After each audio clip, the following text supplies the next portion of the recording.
Gracia, misericordia y el amor de Dios.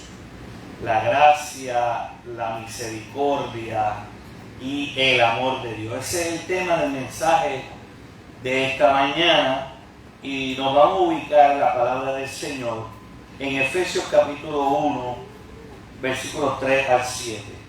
Efesios capítulo 1, versículos 3 al 7.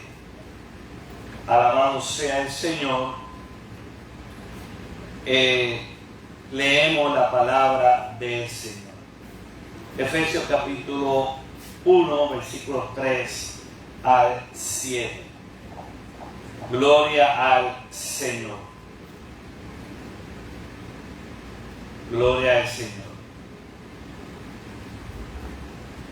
Y lee la palabra del Señor en Efesios capítulo 1, versículos 3 al 7 de la siguiente manera.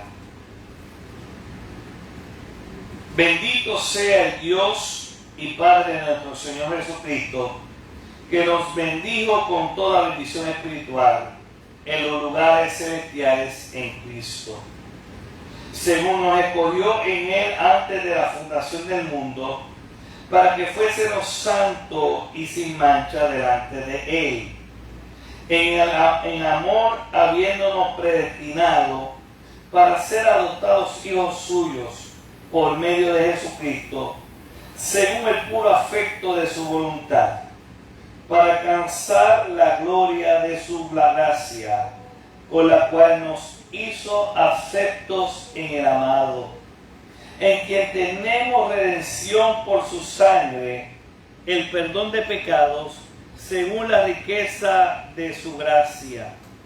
Gracias, Señor, por tu palabra. Gracias por tu cuidado. Hoy quiero hablar, hermano, bajo el título la gracia, la misericordia y el amor del Señor. En estos días podemos ver, hermano, que nos tenemos que aferrar como nunca antes a lo que es la gracia, la misericordia y el amor de Dios. Las noticias en el mundo no son alentadoras. Muchas de situaciones. Pero hoy quiero hablarte de la bondad de Dios. Hoy quiero hablarte de la misericordia de Dios. Y podamos entender los atributos divinos que están estrechamente vinculados con lo que es la redención del hombre, en un ejercicio que no es separado, en una acción tripersonal que ejecuta de igual manera la dimensión de la soberanía del Señor. Dios, que es soberano, quiere en nosotros extender esa gracia, esa misericordia y ese amor, que aún nosotros siendo pecadores, Él nos amó, Él nos ama y Él nos amará. Así que lo primero que tengo que entender es que es la gracia del Señor. Ya lo hemos hablado en varias ocasiones en nuestro lugar, y hay lo que es la gracia divina y la gracia común. Primero me voy a hablar de la gracia divina, y luego voy a hablar de la gracia la gracia común. Pero esta gracia que es divina, que primero es predeterminada, que es la que decimos la gracia previniente, es la gracia de Dios para todo aquel pecador que, no conociendo de Él, dice la palabra que Él toca a la puerta. Él busca todos los medios para que usted pueda entender la necesidad de conseguirle a Él. Ahora bien, cuando hablamos de la gracia de Dios, es esa gracia ofrecida para todos los hombres, que es efectiva y actúa para los redimidos por la sangre del Cordero. Es para aquellos que han sido elegidos. Toda la humanidad fue elegida, pero sabemos algo, hermano, no todos alcanzarán salvación. ¿Por qué? Porque algunos van a aceptarlo, como nosotros los que hemos estado aquí, y hay otros que por más que se les predique, no lo van a aceptar. Es una realidad. Por eso aquí habla de los que son predestinados, los que son señalados, los que tienen el corazón receptivo a escuchar la palabra del Señor. Y cuando hablamos de la misericordia, se distingue la misericordia o gracia común para todos los hombres. El sol sale para buenos y malos, dice la Biblia. La lluvia cae para buenos o malos. ¿Ah? Así que ahí vemos la gracia común. La gente mala también tiene éxito. La gente que no tiene a Cristo también tiene prosperidad, tiene felicidad en cierta manera y es gracia común. Pero cuando hablamos de la gracia redentora, es la única fuente que emana de la buena voluntad, el amor y la salvación de Dios para sus llamados, sus escogidos, y es una gracia especial. La podemos definir como el favor soberano y salvador de Dios para todo aquel que reconoce a Jesucristo como su único y verdadero Salvador. Y de ahí nos tenemos que enfatizar que no es por nuestros méritos, no es por las buenas acciones que usted pueda hacer, no es por todo lo que usted da a los pobres, ni por las buenas obras con los vecinos, sino que la salvación o la gracia redentora es aquella que se da por el mérito de aleluya, de la crucifixión de Jesucristo por la cruz del Calvario.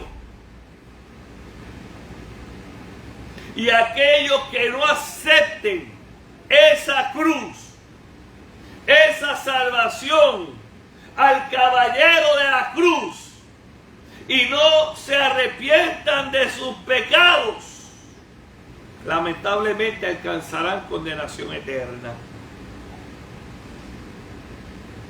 Y algo que es importante que tenemos que decir es que la gracia no puede ser comprada. No hay oro en el mundo que pueda pagar la gracia redentora de Cristo. No puede ser ganada, porque si es ganada o es comprada, dejaría de ser gracia. Ahora, quiero hablarte de 3 características de la gracia. La gracia de Dios tiene 3 características fundamentales que tenemos que entender y conocer. Número 1. La primera característica de la gracia es que es eterna. Escriba por ahí. Una de las características de la gracia es que es eterna. En 2 de Timoteo, capítulo 1, versículo 9, dice, 2 de Timoteo, capítulo 1, versículo 9, dice, quien nos salvó y llamó con llamamiento santo, no conforme a nuestras obras, sino según el propósito suyo y la gracia que nos fue dada en Cristo Jesús antes de todo, antes de los tiempos de los siglos. En otras palabras, quien nos salvó y llamó con llamamiento santo. Hay un llamado. No conforme a lo que yo era, a lo que yo soy, porque no es conforme a mis obras, sino al propósito suyo, que fue dado en Cristo Jesús antes de los tiempos de los siglos. En otras palabras, antes de que la tierra fuera formada. El plan de Dios ya estaba orquestado y ya usted y yo estábamos en la mente de Cristo. En otras palabras, hermano, nos está diciendo aquí que las obras de la fuente de salvación que pues Dios nos dio fue un propósito de que naciéramos y pudiéramos alcanzar esa gracia, y que antes de la historia, antes del tiempo, antes de la eternidad, ya Dios la había concebido en su planificación. Nuestra elección surge aleluya, de manera misteriosa del beneplácito divino, de que Dios nos amó. Es algo que no lo podemos entender. ¿Por qué Dios nos amó? ¿Por qué Dios nos escogió? ¿Por qué Dios permitió que Sandra naciera en Puerto Rico y no, aleluya, en otro país islámico? Dios permitió que nacieran en este lugar. Pero ¿sabe qué? Aún en los países islámicos la palabra del Señor se está predicando y muchos están viniendo a los pies de Cristo por su misericordia, porque su plan ha sido eterno. Qué bueno saber que Dios, antes del que fundó la tierra, ya tenía en su mente a cada uno de nosotros, y que fuimos marcados con un aleluya para ser, aleluya, llevado, y que nos predicara la palabra del Señor y que nuestro corazón se pudiese abrir.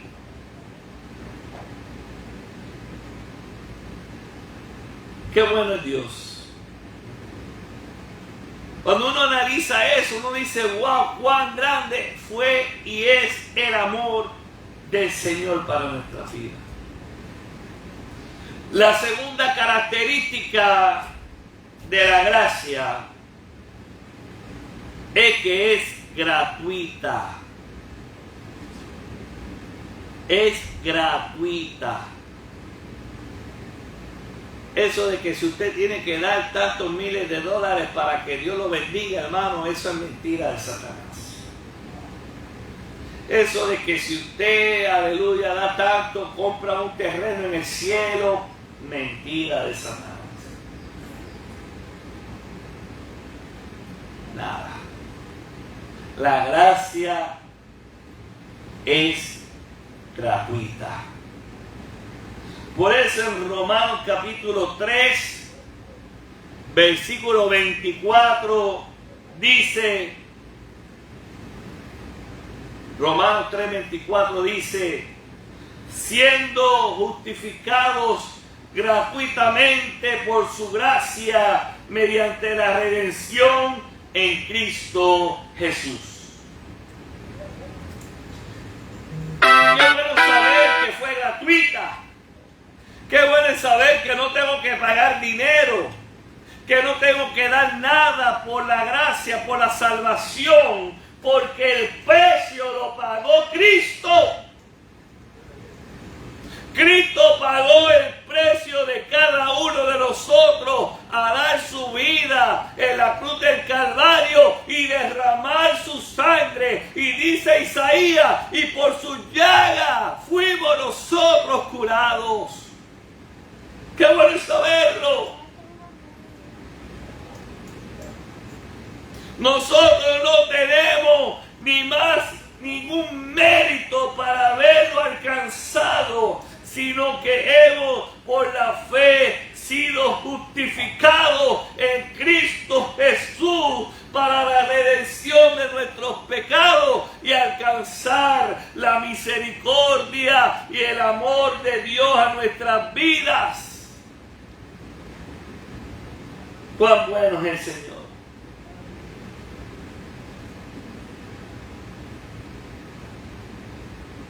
Y número 3, tercera característica de la gracia,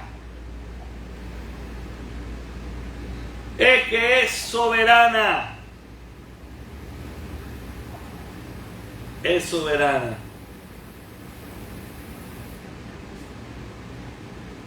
Tras que es soberana, es alcanzable.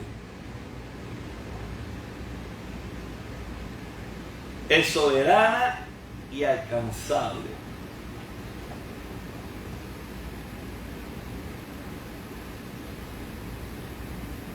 Alabado sea el Señor. Alabado Dios.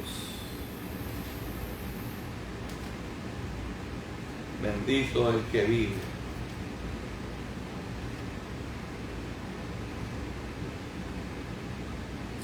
En Hebreos capítulo 4, versículo 16 dice: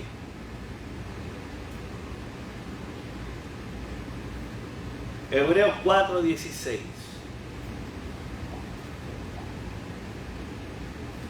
Acerquémonos pues confiadamente al trono de la gracia para alcanzar misericordia y hallar gracia para el oportuno socorro. Esa gracia es la reina, es que lo que reina es esa gracia que es el trono donde Él se sienta. El trono del Señor está hecho de gracia. Vuelvo a repetirte, el trono donde se sienta nuestro Dios está hecho de gracia. Por eso dice el escritor de los Hebreos: acerquémonos pues confiadamente al trono de la gracia.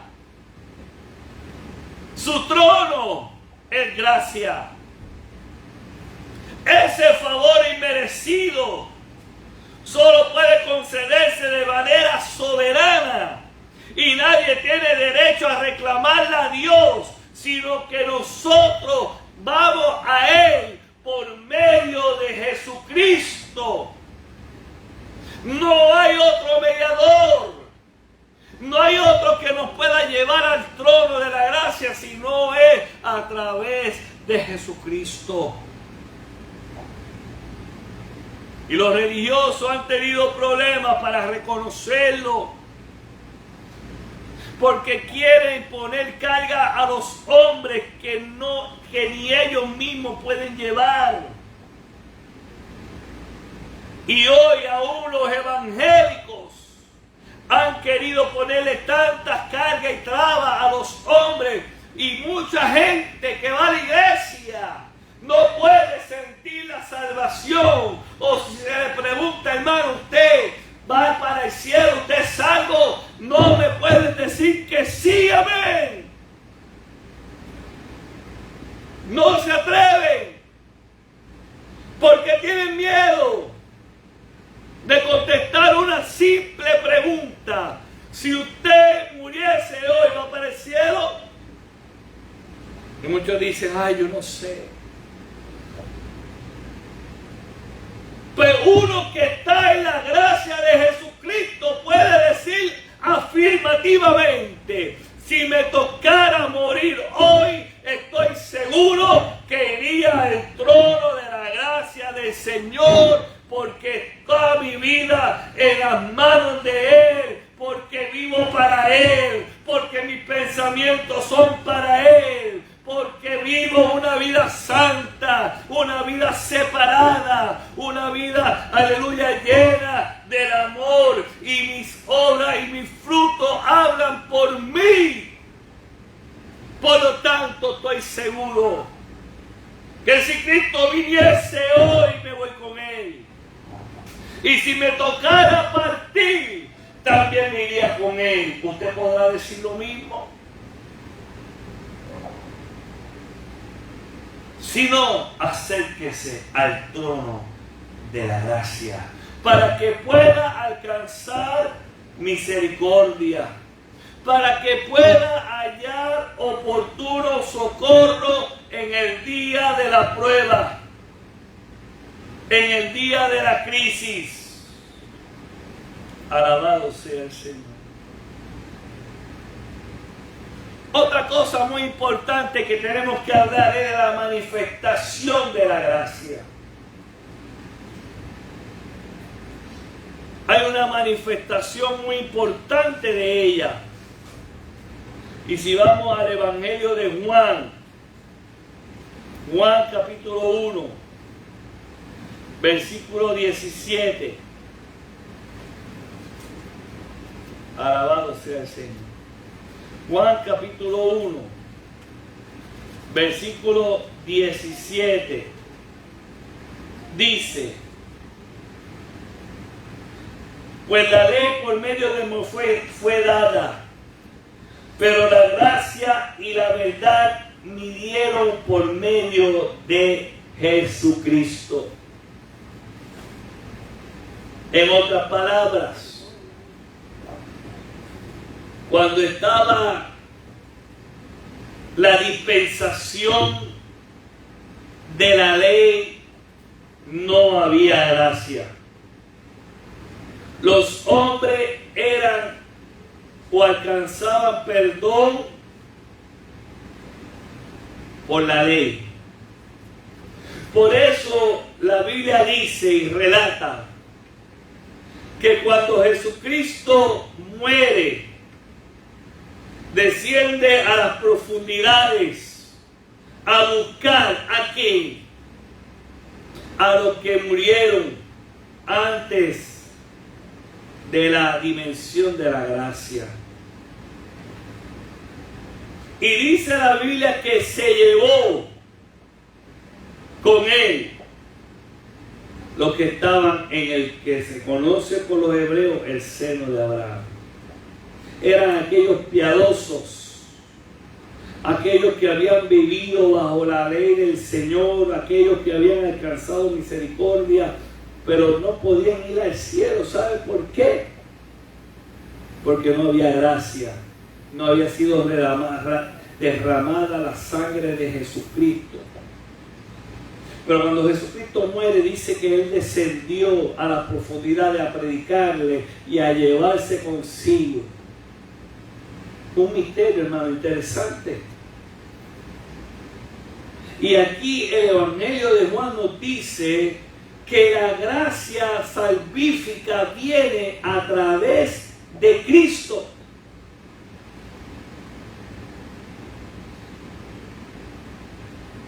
Es importante esto, hermano, porque esta verdad nos dice a nosotros que el Redentor de la humanidad no es otro que Jesucristo. Que la gracia fue manifestada para salvación para todos los hombres, para todos. Pero los que solo creen en Él, los que aceptan, los que públicamente dicen y abren su boca y dicen: yo quiero a Jesucristo en mi vida, yo quiero arrepentirme de mis pecados, y se presentan delante de Él, dice que Él no echa fuera ninguno, sino que a todos le alcanza la misericordia y la gracia y el amor, y alcanzan la misericordia y el perdón de pecado. Así que no podemos seguir echando cargas. No podemos decirle a la gente: no, porque si tienes que hacer esto, tienes que hacer lo otro, tienes que dejar esto. No. El Espíritu Santo se encargará de enseñar lo que tenemos que quitar.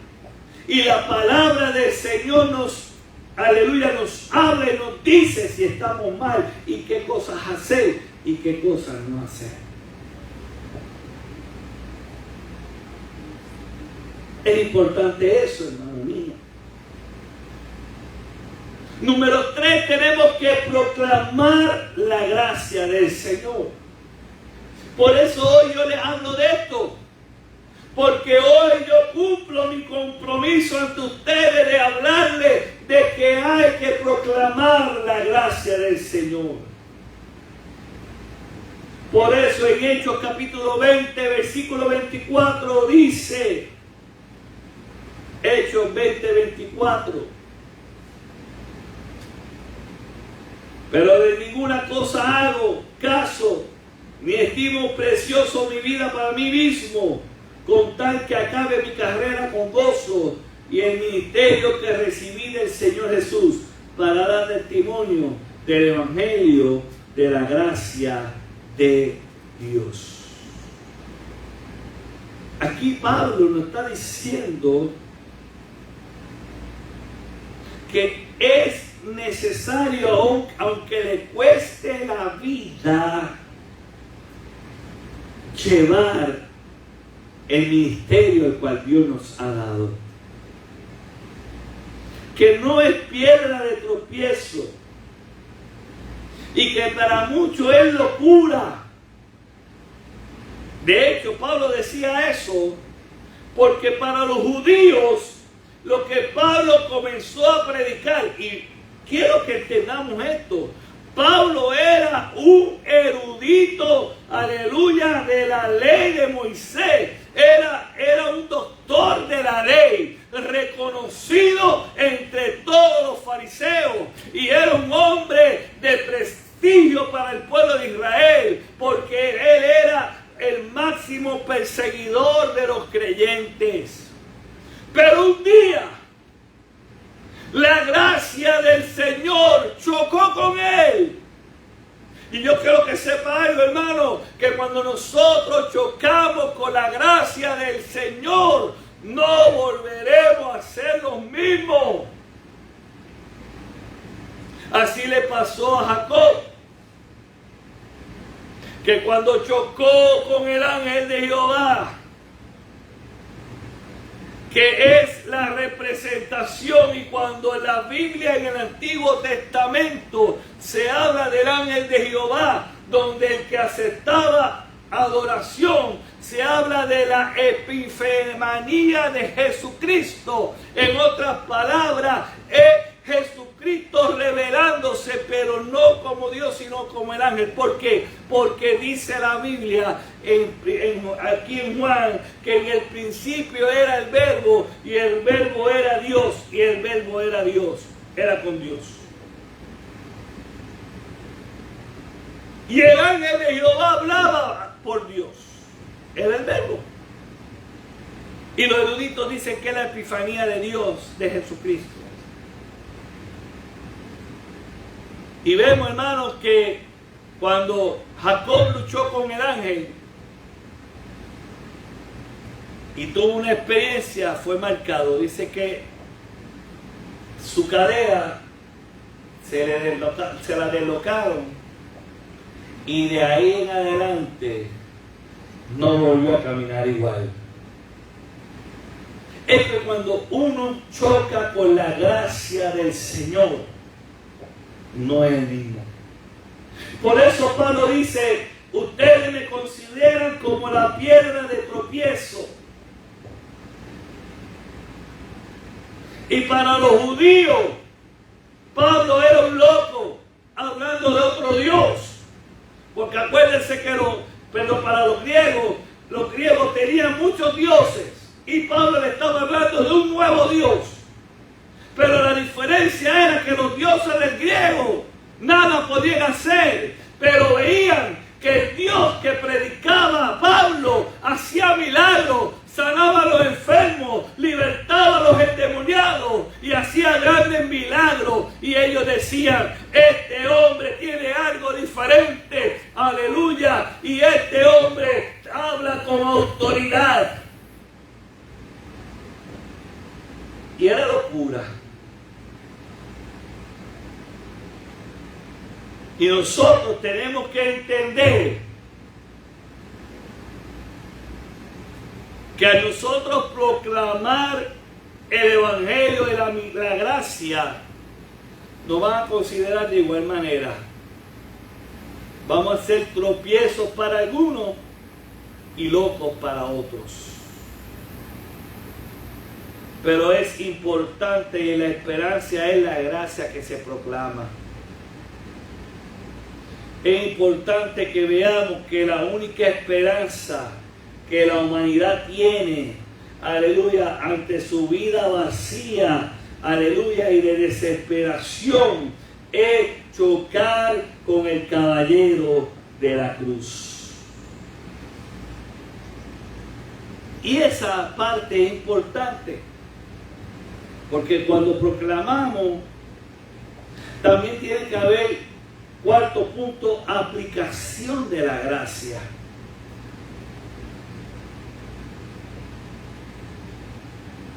Y cuando hablamos de la aplicación de la gracia, si vamos a Zacarías, Viejo Testamento, capítulo 12, versículo 10.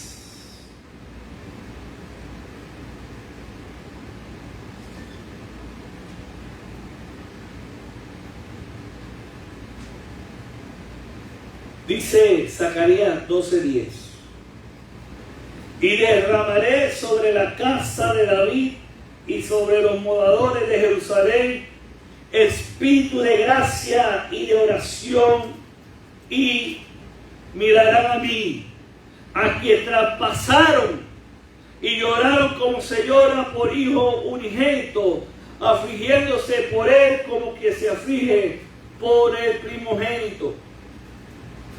Fíjense que el profeta Zacarías dice que por aquel que fue traspasado, y el único que ha sido traspasado en la cruz del Calvario es Jesucristo. Dice el profeta Zacarías, hablando por Dios, que sobre esa casa Él derramará espíritu de gracia y de oración. Quiere decir que la gracia nos hace intercesores. El Espíritu de Dios está en nosotros. Nos hace intercesores, pero también nos da autoridad sobre todo poder de las tinieblas. Todo está bajo nuestros pies. Y tenemos autoridad.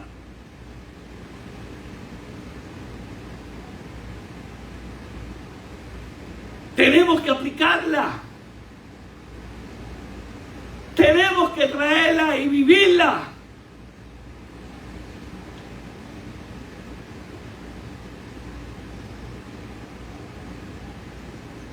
Y de ahí entramos a la misericordia de Dios. Dios es misericordioso para todos los hombres. La Biblia dice que es lento para la ira y grande en misericordia.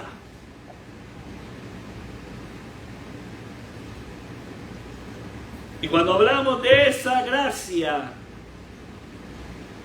de esa misericordia, estamos hablando de esa gracia común, que es el favor para todos los hombres.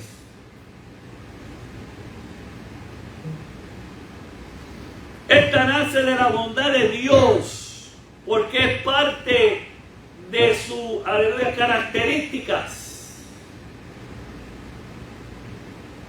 Y la primera consecuencia de su misericordia para la humanidad es su benignidad. Es su benignidad para toda criatura que tiene vida. No es lo mismo los hijos de Dios que los que no son hijos de Dios. Para los que no son hijos de Dios, Dios los ve como criaturas de Dios. Los que hemos alcanzado y hemos reconocido a Cristo como nuestro Salvador, nosotros somos hijos de Dios. La segunda consecuencia de la misericordia del Señor se denota en la inclinación a aliviar la miseria de las criaturas caídas.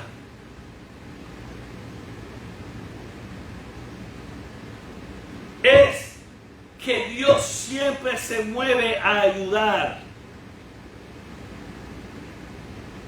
Y de ahí entramos a lo que hablamos de la misericordia general.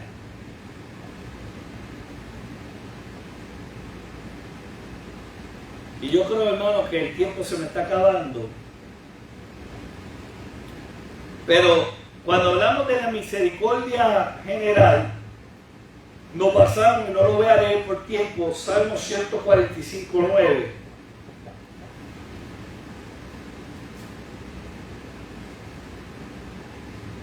Cuando hablamos de la misericordia general, se habla de toda la misericordia para los hombres y aún para los animales.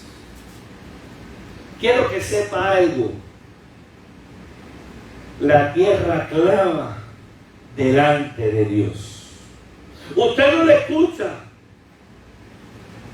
pero hace poco leí y vi un video que me sorprendió del ruido que hace el universo,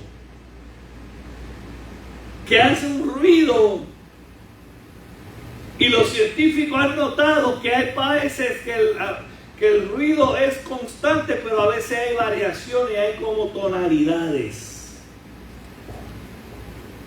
Y también descubrieron que la tierra vibra y que la vibración hace un sonido particular. Por eso el salmista decía que el cielo y la tierra cuentan la gloria de Jehová.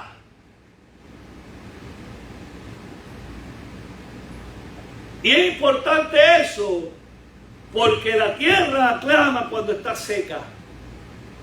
La tierra clama y los animales claman cuando tienen sed, cuando hay hambre.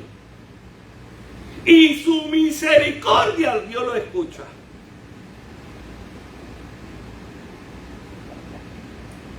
Eso se llama misericordia general. La otra es, la segunda misericordia es la misericordia especial. Y es la que ejerce Dios con los hombres, ayudándoles y socorriéndoles a pesar de sus pecados. Esta gente ora, a veces dice Dios ayúdame y de momento ven la salida, y es porque Dios tiene una misericordia especial.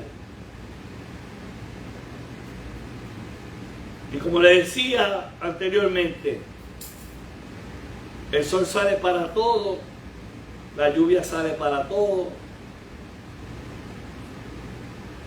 Y esa misericordia es temporal porque se limita a la vida presente.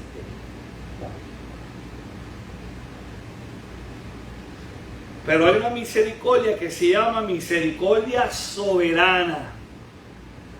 La vemos en Romanos 9:15. Y esta misericordia es considerada como la gracia, que solamente está reservada para los hijos y herederos de salvación. Y esta misericordia no solamente es temporal en la tierra, sino que es eterna. Y todo lo que hablé anteriormente se resume o se va aquí a esta misericordia soberana. De ahí vemos entonces, hermanos, de estas misericordias, el amor de Dios. Cuando la Biblia expresa que la naturaleza de Dios lo hace de tres maneras. Que Dios es espíritu. Que Dios es luz y que Dios es amor. Vuelvo a decirte, Dios expresa la naturaleza de Dios de tres maneras. Número uno, Dios es espíritu. Juan 4:24. Segundo, Dios es luz. Primera de Juan, capítulo 1, versículo 5. Porque Dios es luz en oposición de las tinieblas. Y número 3, Dios es amor. Cuando hablamos de todo esto, hermano, entendemos entonces que hay un amor esencial de Dios, que es intrínseco en Él.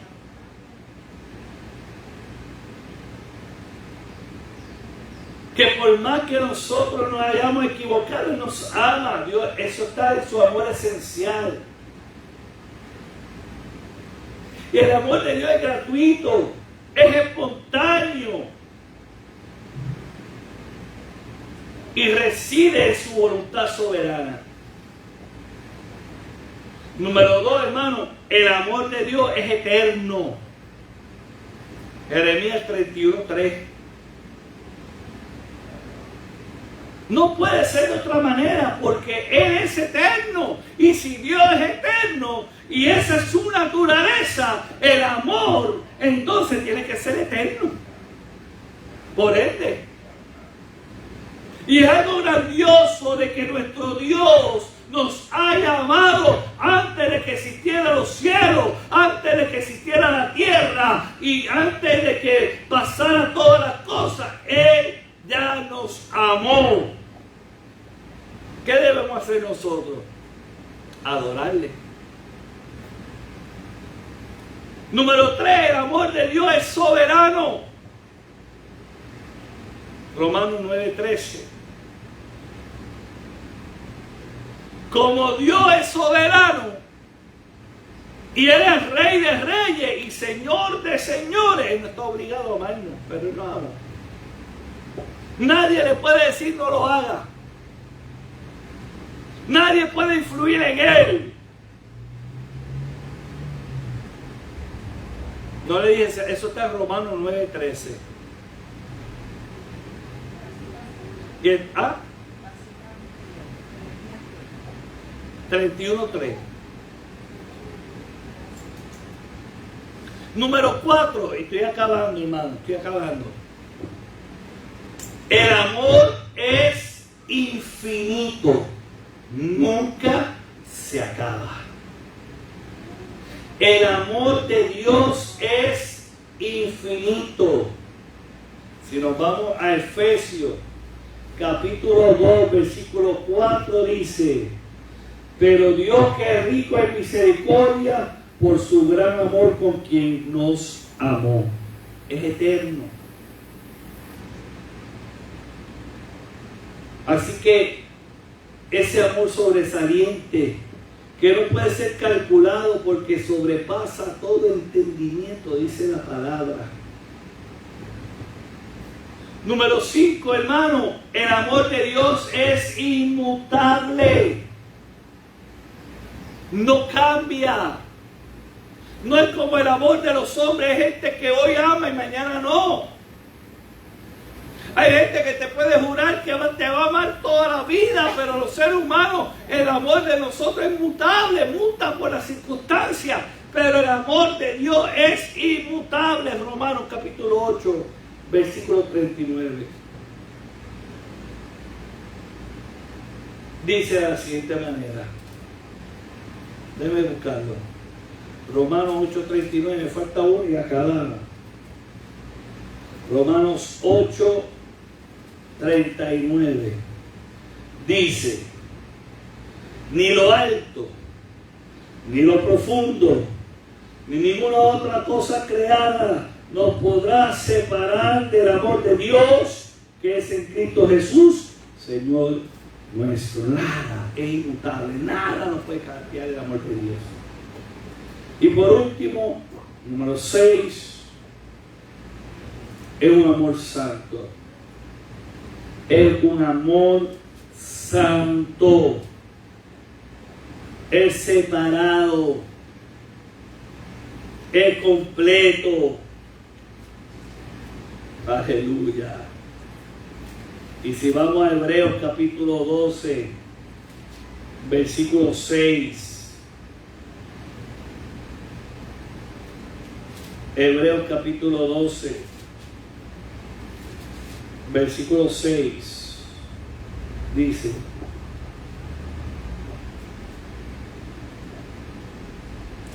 porque el Señor al que ama disciplina y azota a todo el que recibe por hijo. Y si soportáis la disciplina, Dios os trata como a hijos. Porque ¿qué hijo es aquel a quien el Padre no disciplina? Pero si os dejasen disciplina, de cual todos han sido partícipes, entonces sois bastardos y no hijos. Hebreos 12, 6 al 8. Y cuando vemos eso, ¿qué nos está diciendo Dios? Que como Él nos ama, Él nos trata como Padre. Y si Él ve algo en nosotros mal, nos va a corregir. Y nos va a corregir porque nos ama. Y como nos ama, Él quiere que seamos hijos de bendición y no de maldición. Porque el Padre que no castiga, el Padre que no disciplina, en otras palabras, no castiga, no disciplina. Porque castigar y disciplinar son dos cosas diferentes. El disciplinar es con amor. ¿Ah? Pero lo dice claro, el Padre que no disciplina no ama a su hijo. Pero el Padre que ama, disciplina. Y Dios no cierra el ojo al pecado. Ni Dios pasa la mano por el pecado. Lo que está malo, está malo. Y hay cristianos que a veces quieren convencerse de que Dios va a permitir X pecado, Y pecado. No, es que Dios es amor. Sí, Dios es amor, pero Dios corrige.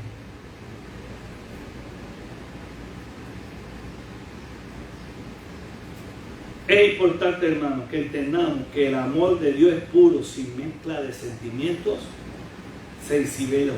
En otras palabras, sentimientos más de la mente, sino que como el Dios es amor, su disciplina para nosotros es con amor. Por eso cuando David pecó, David dijo: toma tú, porque tú eres misericordioso y con tu amor me vas a tratar. Porque Dios le dio a escoger el castigo a David. Dios le dio a escoger el castigo. Le dio 3 opciones. Por David haber hecho el censo sin consultar a Jehová. Y David dijo: no, escógelo tú mejor, porque tú eres amplio en misericordia y los hombres no. Tómalo tú. Entendamos, hermanos, que Dios nos ama. Por eso estos 3 atributos nos llevan a tener plena confianza en el Señor. Dios es amor, nos llena de su gracia y nos llena de su misericordia. Padre, he predicado tu palabra. Tal como tú me has dado, Señor, la he predicado hoy. Bendice a tu pueblo, Señor, y te damos gracias. En el nombre poderoso de Jesús. Amén y amén. Alabado sea el que vive. Santo, santo, santo. Gloria al Señor. Le voy a pedir a